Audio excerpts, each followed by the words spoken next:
ইমানের মূল হলো তিনটি। বলেন ইমানের মূল কয়টা? ইমানের মূল কয়টা? তিনটা।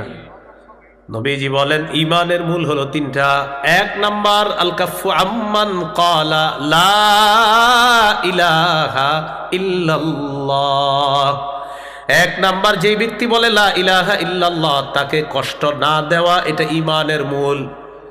আমি ইমানদার কিনা অন্য ইমানদার যে ব্যক্তি বলে লা ইলাহা ইল্লাল্লাহ তাকে কষ্ট না দেওয়াটাই হলো আমার ইমানের আসল পরিচয়। আরেকজন লা ইলাহা ইল্লাল্লাহ বলে তাকে কষ্ট না দেওয়া, এটা ইমানের মূল। দুই নাম্বার ওয়ালা নুকাফিরুহু বিযামবিন। নবীজি বলেন কোন ব্যক্তিকে আমরা শুধুমাত্র গুনাহের কারণে কাফের বলবো না।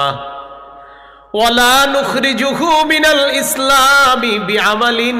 আল্লাহ নবী বলেন কোন ব্যক্তির আমল দেখা তাকে আমরা ইসলাম থেকে বের করে দিব না। এক ব্যক্তি একটা কাজ করছে, শিরিক করে নাই, বেদাত কুফরি ইত্যাদি করে না, এমনি একটা কিছু করছে, তা আমি বলে ফেললাম তুই তো মুসলমানে না, তুই মুসলমান থেকে খারেজ, বাইরে, এরকম আর এতটুকু বলা যায় ভাই আপনার এই কাজটা ঠিক হয় না, এইগুলা কাফেরদের কাজ, কিন্তু সে কাফের এরকম বলবেন না। এই কাজগুলা কাফেরদের কাজ, এগুলা কাফের বলবেন কিনা এটা ফতুয়া বিভাগ থেকে মুফতি সাহেবরা বলবে, আপনি বললেন না। কিন্তু আপনি এতটুকু বলা যাবে ভাই এগুলা তো কাফের মুশরিকদের কাজ, আপনি না করা, আপনি কাফের, আপনি মুশরিক, এটা না বলা। হ্যাঁ, কেউ সরাসরি শিরিক করে এরকম বলা, ভাই এগুলা করলে শিরিক করা হয়, আর যে শিরিক করে তাকে মুশরিক বলা হয়। বাকি আপনি মুশরিক কিনা এটা ওই মাদ্রাসার মোতামিম সাহেব দলিল চোরের সেগুলা দিয়ে সাহেবকে জিজ্ঞাসা করেন, এতটুকু আপনি বলবেন। তাহলে নবীজি বললেন সালাসাতুম মিন আসলিল ঈমান, ঈমানের মূল হলো তিনটা। এক নাম্বার আল কাফু আম্মান ক্বালা লা ইলাহা ইল্লাল্লাহ। যে ব্যক্তি বলে লা ইলাহা ইল্লাল্লাহ তাকে কোনো কষ্ট না দেওয়া, এটা ঈমানের মূল।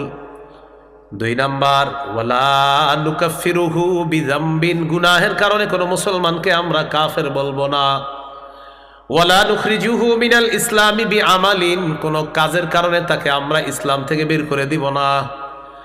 এরপর আল্লাহ নবী বলেন আল জিহাদু মাযিন মুনযু বাসিয়ানি আল্লাহ ইলা আইয়ুকাতিলা আখিরু উম্মতি আদ-দাজ্জাল।